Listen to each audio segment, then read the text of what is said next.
So we're just starting out with our lab, and we are designing Joe's network for him. We're on step one, where we're going to come up with the IP scheme. Now, obviously, our IP scheme will use RFC 1918 private IP addresses.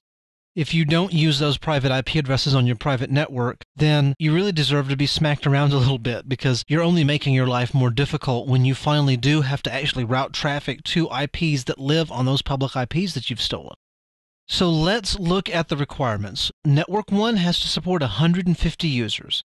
Network 2 has to support 25. Network 3 has to support 50. And while it might be tempting to say, well, Class C is everywhere, that's the easiest thing to do. And in a real-world scenario, that's probably what you would end up doing just to allow for proper expansion. Let's meet the requirements of the lab, because a lot of times when you're taking exams, this is exactly what you'll have to do. And say, well, what's the smallest network we can get away with and still support all of these users? Obviously, these networks are going to be smaller than a Class C for the most part. So let's start with the smallest network first. Sales has 25 users. So what I've done here at the bottom, I paused the video while I did it, is I've built out our little bitmap that we talked about when we discussed subnetting. And you'll see we started with 128 over here on the left, and we go down by powers of 2, basically cutting it in half, till we get all the way over here to the end. So the easiest way that I do this, if I have to support 25 users, I go from the right and go towards the left until I hit the number that is the next step above my requirement. So 1, 2, 4, 8, 16, 32. So, in this case, we will extend our Class C subnet mask by 3 bits to make it a /24, 25, 26, 27. So this first network will be a /27 network. So we'll go up here and we'll do a little note here next to sales, and we'll do /27 network. So let's look at the next biggest network. Research and development has 50 users. So if we do this, 1, 2, 4, 8, 16, 32, 64. We can't use the 32 because there's 50 users, so we go the next step up, which is 64. So in this case, it is a /26 network. So let's go up here and do /26. Next, the largest network has 150 users. Well, obviously that has to be an entire Class C network, because the biggest one we can get is 128, and we have to use all of these bits all the way up to 128 in order to support 150 users. So this one is going to actually be a Class C, a /24 network. So that takes care of all of our LANs at each of these locations. What about these point-to-point links? Well, obviously they're point-to-point, so you only have 2 IP addresses on them. However, you can't use this /31 network because you have to have 1 IP for the network and 1 IP for the broadcast. So the smallest network you can actually have and it be usable is a /30 for 4 valid IP addresses.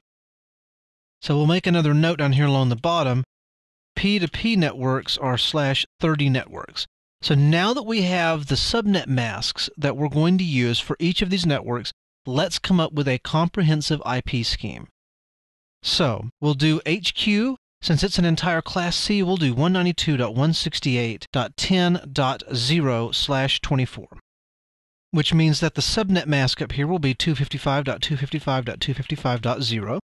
Sales will be 192.168.11.0/27, which means its subnet mask will be 255.255.255. What? What's the last octet here? Well, again, we just have to add up all of these 3 subnet mask bits that we're using.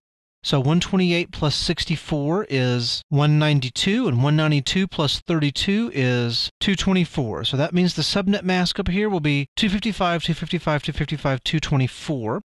Finally, R&D will be 192.168.12.0/26. In this case, we already know what 1 bit less than the 224 is. It's 192. So we know its subnet mask is 255.255.255.192. Now all that's left are the point-to-point networks. And even though we could break up the .13 network into much smaller networks, we'll do .13, .14, and .15, but we will limit the subnet mask. So point-to-point 1 will be 192.168.13.0/30. That subnet mask is one that you'll memorize just offhand. It ends in .252. So we'll do P2P2 will be 192.168.14.0/30, and P2P3 will be 192.168.15.0/30. So when we're done, we should see all of these networks and all of the routing tables throughout our network. But we won't get there yet. First, we have to go into each of the routers and configure them. And we'll do that starting in the next video.